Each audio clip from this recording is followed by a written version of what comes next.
An ex-WWE star is accused of stealing from an indie promoter to attend AEW Dark. We're going to get into that in a minute. Plus, another former WWE talent has returned, and we have a major match spoiler for Clash at the Castle, quite possibly. It's all in the wrestling news right now. Right, this is a thing, right? This is quite the story. A story that will quite literally have you saying, no chance this is a real story. Graham Keem is the promoter of Primo Wrestling in Winnipeg, and they put on a show this past weekend that was set to feature former WWE star No Way Jose. Now, there was some issues with No Way Jose's flight, with Levy's flight. Sometimes this tends to happen with wrestlers. That's not the issue. Eventually they get a flight sorted. But hours before his match, Keem was notified by the airline that he was flying with, which I believe was Delta, that the flight details had been changed by the passenger. And instead of flying towards the event in Winnipeg, the flight was changed, allegedly, to Orlando, Florida, which is where AEW Dark tapings are held.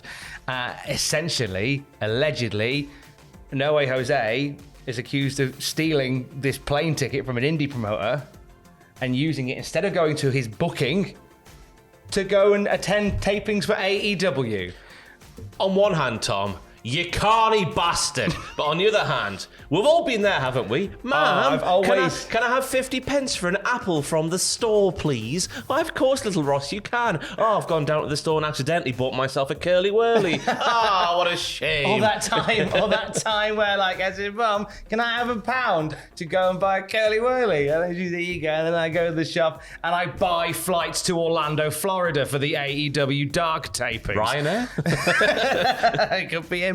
Graham Keem put a video out basically explaining what I've told you here today about this story, with the end of it saying we will see you in court, essentially, because you've stolen from an indie promotion for your own gains. He has given us an update to say that the money for the plane ticket has been given to him, has been refunded to him. Fair so enough. He's got the money back now, so it looks like it's been sorted. But what a carny thing to do. What a carny thing to do. And I Allegedly. hope some money was sent maybe to the punters who would have been turning up to Primo Wrestling, looking forward to seeing former WWE star No Way Jose, who wasn't there because he buggered off somewhere else. What a prick.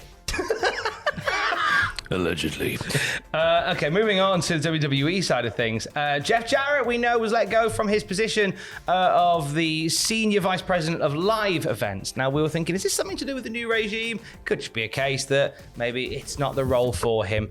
Ross, what's the update on this? Oh, you didn't know, Tom, because you better call somebody, because Brian James, Road Doggy Dog himself, has filled Jeff Jarrett's cowboy boots in that role of Senior Vice President of Live Events. Now, Jarrett got the job in May. We're sat here at the end of August. He's left. Road Doggy Dog's got it. How long's he going to have it, Tom? Well, now seems like a poison chalice. Well, I kind of feel that now that Triple H is in charge, I think he's going to have it for as long as Triple H is in charge. It is an interesting one because, of course, Road Doggy Dog was involved with WWE, not just under Vince McMahon. I think he was the head writer of SmackDown for a period of time, but it felt like for a longer time to me, and I've done no research on this, so I could be completely wrong, but I hope I'm not. It felt like Road Dogg was a really crucial part for NXT. For a longer time, he was on the main roster. Am I right there? I don't know. He was certainly a key role backstage. I am intrigued as sort of the inner workings as to why great friend of Triple H's Road Dogg is now working for WWE again. If only I could put the pieces together on this one. I'm struggling. Brian James recently talked about how he was begging Tony Khan for a job. Very open about the fact that he was begging Tony Khan for a job. And he also wonderfully explained why he didn't get the job from Tony Khan, because he said some of the aspects of AEW made him, what was the term he used? It was like, you sick to my stomach, but a bit more dramatic. Oh, yeah. I can't remember the term that he used, but he was very, it's like, it's a weird job interview to go, your company's a bit crap, let me come work there.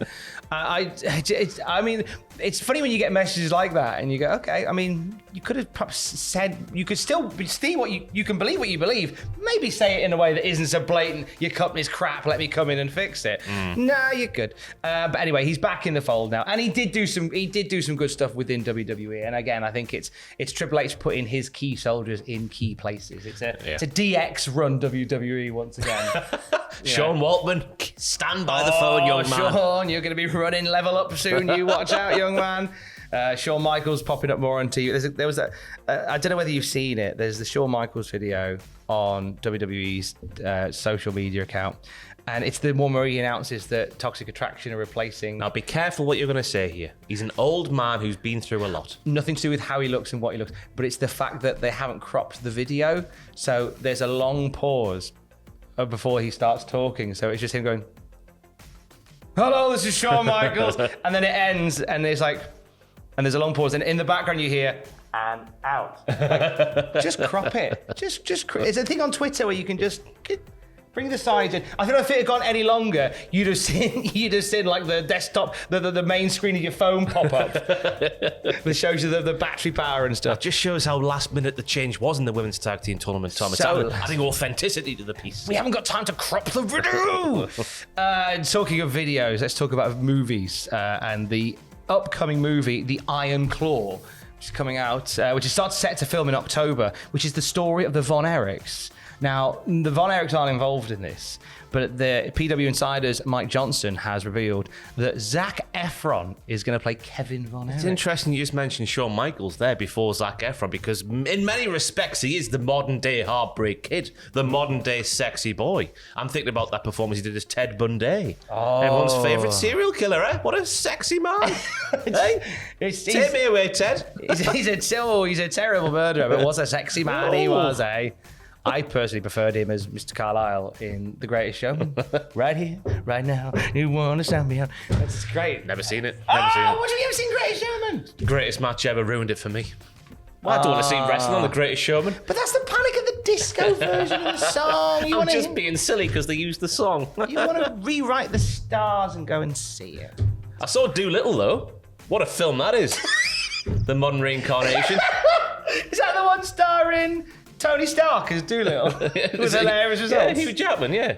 Is it Hugh Jackman? I thought it was. It's Greatest Showman, isn't it? I thought Doolittle starred Robert Downey Jr. I might have had a space biscuit before that didn't really... Doolittle movie. Doolittle, the new one. It's Hugh Jackman. You might be right. He's in the grounds of a big house and he's got all the animals there. Doolittle movie. All sorts of hilarity happens. It's Robert Downey Jr. Ah, that's the same thing. It's Robert Downey Jr. It's the same thing. I know films. That's not the only role. Wrestling. That's not the only role that's been filled, though, is it, Tom? Because Deadline are reporting this very evening right now, that Harris Dickinson recently seen in Where the Crawdads Sing. I've never seen it either. It's a good film. Give me Goal and Goal 2 and Goal 3. Ross only wants people cast in this Von Erich movie that were in Goal. Hey, any of the Goal trilogy. Alan Shearer on the leg machine in the gym is one of the greatest movie performances of all time. That's all I'm saying. Bloody hell. Who's in Goal? Hey, Santiago. Got to wrestle for the World Wrestling Federation. Right. Starring Alan Shearer as David Von Erich. It's what everyone wants to see. But they're the two big roles. David Von Erich is going to be played by Harris Dickinson, everyone's favourite actor and your mother's least favourite actor for some reason I don't know about. But Zac Efron being in there, that's a big deal. Yeah, I think that's a big deal. Eyes on the product, so to speak. He's good, Zac Efron. I think that when he was in High School Musical, like there was a lot of people of my sort of age range that sort of dismissed it. It's like, oh, he's rubbish, just like a singer. But and then he's done these amazing roles since then, and he's flourished as an actor. I think he's great. So is Kevin the one who's still alive? Yes. That lives in the trees with his shoes off? He lives in the trees. That's not what Dog's Out the Ring. He just lives in the trees, doesn't he? He lives in the trees. I don't know why that image just really made me laugh. All of his interviews took place in the tree, didn't they? Hello, this is my... I think he sat under a tree. Right. But maybe one of them. But I love the fact that he now lives in the tree. Yeah, he just lives in the tree. I swear I can picture him just sat on this nice tree. Anyway, he lives anywhere. He lives somewhere near a tree. That's big news. We have potential major spoilers on the Clash at the Castle match, don't we, Tom? Yes, back to the wrestling. Yeah, we do. Okay, give me a sec. All right. So, top marks to Unicorn Goth on TikTok. I follow Unicorn Goth. She's great. Hello, mate. We'll have a drink in Cardiff. She shared a photo. We're all going to do drinks in Cardiff.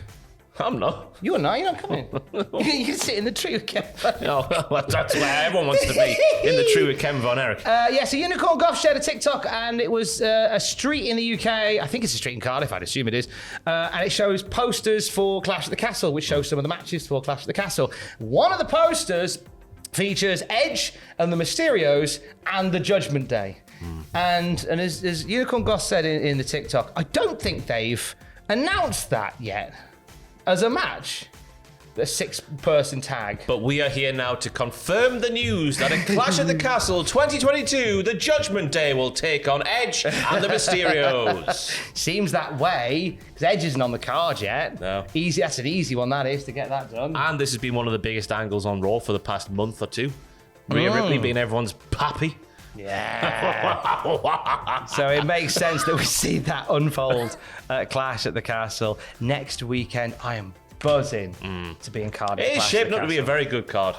I'm looking great. forward to Shayna Baszler and me just ripping Liv Morgan's head off. Oh, that'd be Being a dirty cheater at SummerSlam. just literally like snapping her like cracker bread. Oh, they've done her dirty there, Liv. I feel really bad for Liv. That Really? booking, yeah. They've made her look like a right whopper. I'm the rightful champion. You tapped out before the count of 3. That's bad writing, that is. Does My it voice cracked there. Does Very it sorry. win any credence back for her? Any credence Clearwater Revival if she beats Shayna Baszler relatively well? Oh, well, that's the only way you get over it, by her wrestling and wrestling well and staying within the rules. But it's looking to be a good show. It's gonna be a Gonna great be on time. TV, isn't it? Big news. It's going to be on BT. It's on BT Sport 2. Don't know. One After of the the BT bowls? channels, yeah. It's going to be on, so you're going to watch it. If you're a BT Sport subscriber, you're going to watch it there. You have to get it on a network. If you don't want to, you can watch it on there and look out for us in the crowd doing nothing, waving, holding signs and stuff. And if you're going along, we are going to do like a little pub gathering, I think. Unofficial. We haven't found out where yet. I'm putting the feelers out this week. Tom is just making this up off the top of his head. No. This is a genuine conversation I had just the other day. I said we're going to have a little gathering post show. We'll find a little pub, and if you're a Cultaholic friend, then come and have a beer and toast Yakidar And Dakiyar. Tom will buy them all. I will not buy them all. Tom will buy them all. I'm going on holiday. No matter how many people turn up, Tom has got you covered. I'm going on holiday the week after. I'm not that rich. Bottle of wine, Tom will get you in there. Pint of wine. Champagne, Tom's got you covered. There was a guy who used to go in my dad's social club. I think it was my dad's social club. It was or was it my uncle's? It was my uncle's social club. And he was told by the doctor that he should drink more wine instead of beer. And he came in and ordered a pint of white wine. Don't do that in Cardiff. Do that in Cardiff and Tom will pay. Oh. Think of the antioxidants in there in your body. It's healthy wine. Red it's wine especially. Asking for trouble. Yeah. We'll have more wrestling news throughout the day at cultaholic.com or from David from Erich, who lives in the trees, apparently. Stay safe. Love you. Bye.